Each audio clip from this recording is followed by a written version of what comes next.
Hagonoy Dalawang linggo na Bulacan. nga po palang nakakaranas ng pagbaha na hindi nawawala itong bayan ng Hagonoy. Bahang araw-araw nga po pala ang ating nararanasan. Hanggang kailan nga po kaya ito yung ganitong sitwasyon dito sa ating bayan ng Hagonoy? At sa akin nga po palang paglalakad dito sa bayan ng Hagonoy, wala ka na nga po palang makikitang tricycle na nagdadaan, kundi ang mga tikling lamang.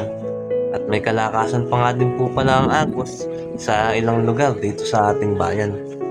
At kahit nga po pala alagang baboy ay inilikas na din upang pakinabangan pa at hindi malunod dyan sa tubig baha o magkasakit man lang dahil nga po pala sa araw-araw na siya ay nakalusong sa tubig. Baka nga po pala isipunin. At shoutout nga po pala sa aking mga kabaryo diyan na may dala ng baboy. Mag-iingat nga po pala kayo sa inyong pupuntahan. At dito naman nga po pala sa may barangay San Agustin, halos hanggang tuhod pa rin yung tubig.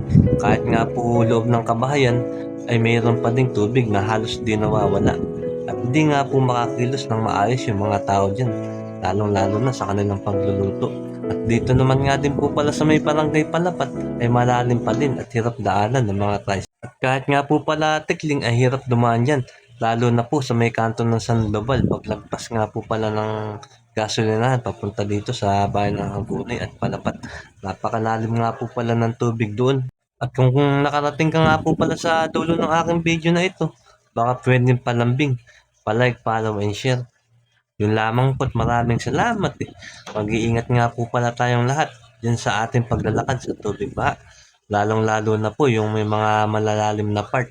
Yun lamang po.